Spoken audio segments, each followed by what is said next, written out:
ગીર સોમનાથ તારીખ 4 સૌરાષ્ટ્ર કચ્છ સમસ્ત બ્રહ્મ સમાજ ગીર સોમનાથ જિલ્લા દ્વારા ભારતીય જનતા પાર્ટીમાં બ્રહ્મ સમાજની સતત થતી અવગણના સામે આક્રોશ વ્યક્ત કરવામાં આવ્યો છે।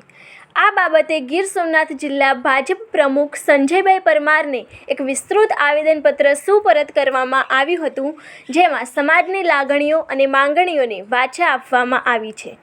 આવેદનપત્રમાં મુખ્યત્વે ગુજરાત સરકારના નવા મંત્રીમંડળની રચનામાં બ્રહ્મ સમાજના પ્રતિનિધિઓને મંત્રીપદમાં યોગ્ય સ્થાન ન મળવા બદલ ગંભીર નારાજગી વ્યક્ત કરવામાં આવી છે। બ્રહ્મ સમાજે આક્ષેપ કર્યો છે કે ભાજપના સંગઠનમાં પણ બ્રહ્મ સમાજના સભ્યોને પૂરતું પ્રતિનિધિત્વ આપવામાં આવતું નથી।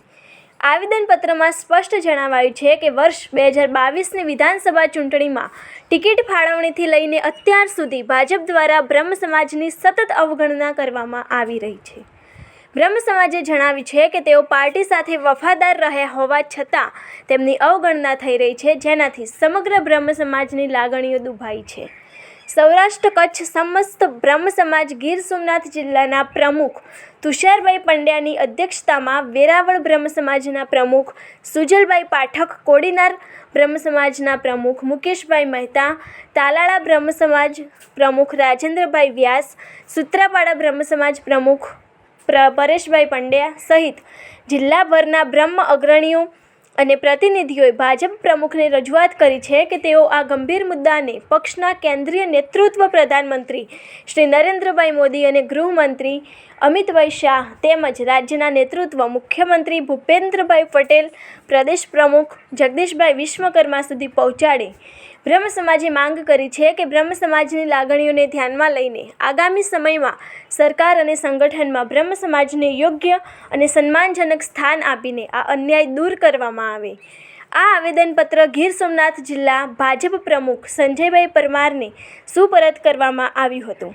હવે જોવાનું એ રહે છે કે ભાજપનું સંગઠન અને સરકાર બ્રહ્મ સમાજના આ આક્રોશને કેવી રીતે સંબોધે છે અને તેમને સંતોષવા માટે શું પગલાં લે છે તે જોવાનું રહ્યું। હું તુષાર પંડ્યા ગીર સોમનાથ જિલ્લા બ્રહ્મ સમાજનો પ્રમુખ છું। આજરોજ ગુજરાતની અંદર બ્રહ્મ સમાજે નક્કી કરેલું હતું કે ભારતીય જનતા પાર્ટીના જિલ્લા પ્રમુખોને એક આવેદન આપવું। ભારતીય જનતા પાર્ટીની અંદર બ્રહ્મ સમાજને સંગઠન તથા સરકારમાં સતત અન્યાય થઈ રહ્યો છે એવું ગ્રાસરૂટ લેવલે યુવાનોને, વડીલોને લાગી રહ્યું છે, ત્યારે અમારી વિનંતી રજૂ કરવા માટે અમે લોકો આજે વેરાવળ ખાતે ગીર સોમનાથ ભારતીય જનતા પાર્ટીના પ્રમુખ ડૉક્ટર સંજયભાઈને મળવા આવેલા હતા।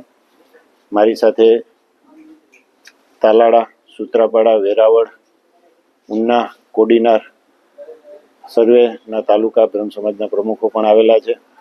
અમે ફક્ત આજે આગેવાનોએ આવીને એક આવેદન જે રીતે ગુજરાતભરમાં નક્કી થયું હતું એ પ્રમાણે આવેદન આપવાનું નક્કી કરેલું હતું, એ પ્રમાણે આજે આવેદન આપેલું છે। શું આગળની રણનીતિ સમસ્ત બ્રહ્મ સમાજ ગુજરાત લેવલે નક્કી થશે। આજે સમાજમાં એવી નક્કી થયું હતું કે દરેક જિલ્લાની અંદર આપણે વિનંતી કરતું આવેદનપત્ર આપવું કે ભાઈ સમાજને જે અન્યાય થાય છે એ બાબતે યોગ્ય નિર્ણય લેવો।